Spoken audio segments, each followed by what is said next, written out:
السلام علیکم دوستوں، میرا نام ہے عبدالرافع اور آپ دیکھ رہے ہیں info@RR۔ دوستوں، آج کی اس ویڈیو میں ہم بات کریں گے پاکستان کی ایک مشہور ٹیلی کمیونیکیشن کمپنی یو فون کے بارے میں۔ یہ وہ کمپنی ہے جس نے اپنے مزاحیہ اشتہارات سے پورے پاکستان میں اپنی پہچان بنا لی تھی، لیکن آخر پھر ایسا کیا ہوا کہ اس کی شہرت کم ہوتی چلی گئی؟ اس کی کامیابی کی کہانی زوال میں کیسے بدلی؟ آئیے جانتے ہیں۔ 2001 میں جب پاکستان میں موبائل فونز کا استعمال تیزی سے بڑھ رہا تھا، اس وقت پی ٹی سی ایل کی موبائل سروس لانچ ہوئی جس کا نام تھا یو فون۔ یو فون کا مقصد تھا کہ عام پاکستانیوں کو سستی اور اچھی کالنگ سہولت فراہم کی جائے۔ اس وقت موبائل مارکیٹ میں صرف چند موبائل سروس پرووائڈر کمپنیز تھی جیسے موبلنگ، جو کہ آج کا جائز ہے۔ یو فون نے مارکیٹ میں قدم رکھتے ہی سستے پیکیجز اور کال ریٹس متعارف کروائے، جس کی وجہ سے یہ عوام میں تیزی سے مقبول ہونا شروع ہو گئی۔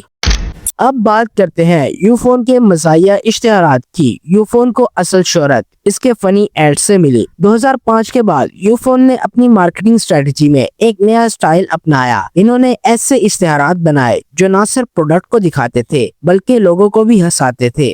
اب آپ اس جھٹکا آفر کو ہی دیکھ لیں۔ اور بڑی جھٹکے کی ضرورت ہے سر، کسی اصلی ڈاکٹر سے مشورہ لے لیتے ہیں۔ گڈ آئیڈیا، کال ملاؤ۔ میرے فون سے کال مہنگی، میرے فون کی بیٹری لو اور ریٹ بہت ہائی ہیں۔ یہ لو سر، میرے یو فون سے کال صرف 90 پیسے فی منٹ ہے۔ یہ اشتہارات دیکھتے ہی دیکھتے پاکستانی عوام کے دل میں اپنی جگہ بنانے میں کامیاب ہوئے۔ یو فون کے کمرشل صرف ایڈ نہیں تھے بلکہ مزاحیہ ڈراموں جیسے لگتے تھے۔ ہر نیا ایڈ ریلیز ہوتا تو لوگ بے چینی سے انتظار کرتے تھے۔ یہی وجہ تھی کہ یو فون کو پاکستان کی سب سے کریٹو کمپنی کہا جانے لگا۔ اب سوال یہ ہے کہ اتنے کامیاب اور پسندیدہ اشتہارات اچانک کیوں ختم ہو گئے؟ اس کی کئی وجوہات تھی، جیسے مارکیٹ کا بدل جانا۔ 2010 کے بعد نئی کمپنیز آئی جیسے زونگ اور ٹیلینور، جنہوں نے تیز انٹرنیٹ اور نئی ٹیکنالوجی پر فوکس کیا۔ مزاحیہ اشتہارات کا اثر کم ہو گیا۔ شروع میں یہ اشتہارات بہت ہٹ جاتے تھے، لیکن بار بار ایک ہی طرز کے اشتہارات نے اپنی کشش کھونا شروع کی۔ یو فون کی سنجیدگی پر بھی سوال اٹھنا شروع ہوئے۔ کچھ ماہرین نے کہا کہ یو فون کو اتنی سنجیدہ انڈسٹری میں مزاحیہ انداز شاید اتنا مؤثر نہ رہا۔ مارکیٹنگ بجٹ کی کمی، یو فون کے پاس اتنے زیادہ وسائل نہیں تھے جتنے جیس یا زونگ جیسے بڑے برانڈز کے پاس موجود تھے، اس لیے انہوں نے آہستہ آہستہ مہم روک دی۔ یو فون کی پہچان جو مزاحیہ اشتہارات سے بنی تھی وہ اب لگ بھگ ختم ہوتی گئی۔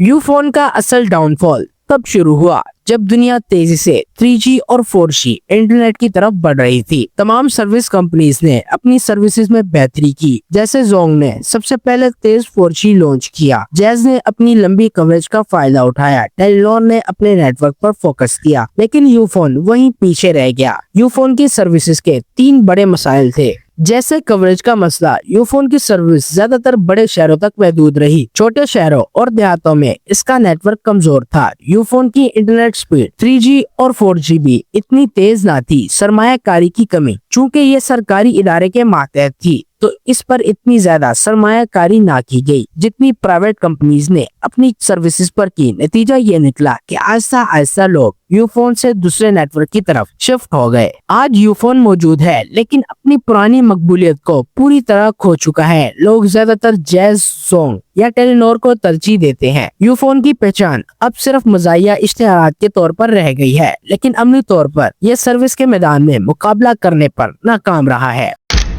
دوستوں، یو فون کی کہانی ہمیں یہ سکھاتی ہے کہ صرف ایڈ سے کوئی کمپنی نہیں چل سکتی۔ اصل کامیابی تب ہی ملتی ہے جب آپ کے پروڈکٹ اور سروس دونوں بہتر ہوں۔ یو فون نے اپنے آغاز میں زبردست کامیابی حاصل کی، لیکن وقت کے ساتھ ساتھ ٹیکنالوجی اور مارکیٹ کے بدلنے سے یہ مقابلہ نہ کر سکی۔ تو دوستوں، آپ کو کیا لگتا ہے کہ کیا یو فون کو دوبارہ اپنے مزاحیہ اشتہارات کے ساتھ واپس آنا چاہیے یا اسے صرف اپنی سروس بہتر بنانی چاہیے؟ کمنٹس میں ضرور بتائیں۔ تو یہ تھی آج کی ویڈیو۔ اگر دوستوں آپ سب کو پسند آئی ہو تو لائک، شیئر، سبسکرائب کرنا نہ بھولیں۔ اوکے، اللہ حافظ۔